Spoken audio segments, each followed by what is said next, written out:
কিছুদিন আগে আমি মা কামাখ্যা দর্শনে গিয়েছিলাম আর আমাদের ট্রেন ছিল এনজিপি থেকে রাত 9টার সময়।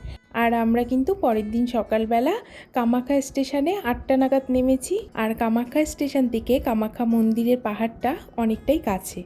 আর এই যে দেখো কামাখ্যা পাহাড়ে আমরা উঠেও গেছি। ভীষণ সুন্দর দেখতে কামাখ্যা পাহাড়টা, পুরো সবুজে ঘেরা, ভীষণ ভালো লাগে। আর এই কামাখ্যা পাহাড়টা কিন্তু একদম আমাদের উত্তরবঙ্গের পাহাড়ের মতো ভীষণ শান্তিপূর্ণ পাহাড়। এবার আমরা একটা হোটেল ঠিক করে পরে চলে গেলাম ব্রেকফাস্ট করতে। আমরা মা কামাখ্যা হোটেল থেকে এই ব্রেকফাস্টটা করেছিলাম ধোসা, ভীষণ টেস্টি। তোমরা গেলে এখানেই ধোসাটা খেও। এখানে কিন্তু শুধু ধোসা না, ইডলি, ছোলে ভাটোরে, পুরি সবজি, চা সবই ছিল। কিন্তু আমি ধোসাটা খেতে বেশি ভালোবাসি দেখে ধোসাটাই খেয়েছিলাম। আর ওই যে দেখছো রেড কালারের পুরো বিল্ডিংটা, এখানে থাকাও যাবে। আর এই যে ব্রেকফাস্টটা এখানেই করেছিলাম মা কামাখ্যা হোটেল অ্যান্ড রেস্টুরেন্টে। আর পাশেই দেখতে পারবে মঙ্গলমূর্তি আর অন্নপূর্ণা হোটেল। এই হোটেলে লাঞ্চ আর ডিনার করেছিলাম। আর একদিন ধোসা খেয়েছিলাম, ধোসাটা আমার তেমন ভালো লাগেনি। আর অন্নপূর্ণা হোটেলে কিন্তু শুধু লাঞ্চ বা ডিনার সেটা হয় না, ব্রেকফাস্টও করা যায়। এই হোটেলগুলো কিন্তু সবই ভেজ, কিন্তু অন্নপূর্ণা হোটেল ভেজ হলেও খাবারগুলো ভীষণ ভালো লাগতো, কারণ একটু স্পাইসি, ঝাল ঝাল চটপটা টাইপের ছিল। আর এই যে পাশে হোটেলটা দেখছো মা মহামায়া হোটেল, এই হোটেলের খাবার একদম লাইট, নুন নেই, ঝাল নেই, মশলা নেই।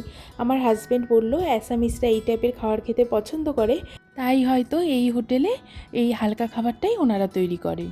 আর আমরা এই হোটেলটাতে একদিনই লাঞ্চ করেছিলাম, যেদিন পৌঁছেছিলাম। তারপর থেকে আমি আর একবারও খাইনি, কারণ আমার একটু ঝাল স্পাইসি খাবারই ভালো লাগে। তাই আমরা ওই অন্নপূর্ণা হোটেলটাতে খেয়েছি। এবার আমি দেখাবো আমি কোথায় ছিলাম। একদম মন্দিরের পাশেই ছিলাম। মন্দিরে যাওয়ার জন্য যে এই যে লম্বা রাস্তাটা ধরে যাচ্ছি, এর ডান দিকে ওই যে লাল কালারের বোর্ডটা দেখছো অন্নসেবা ক্ষেত্র, এই দিক দিয়ে সোজা চলে গেলে মায়ের দর্শন করতে পারবে। আর অন্নসেবা ক্ষেত্রে 12টা থেকে 4টা পর্যন্ত মায়ের ভোগ বিতরণ করা হয়। আর এর পাশ দিয়ে গিয়ে 2 পা আগালে আমাদের হোটেল ছিল। আর জানো তো এগুলো না পিওর হোটেল না, এগুলো সব পুরোহিতদের বাড়ি। আর ওনাদের যে রুমগুলো গ্রাউন্ড ফ্লোরে আছে আর উপরতলার থেকে হোটেল করেছে। ভীষণ নিট অ্যান্ড ক্লিন হোটেল। আর এই হোটেলে গিয়ে আমার একদমই ফিল হয়নি যে আমি কোনো হোটেলে আছি, মনে হচ্ছিল বাড়িতেই আছি।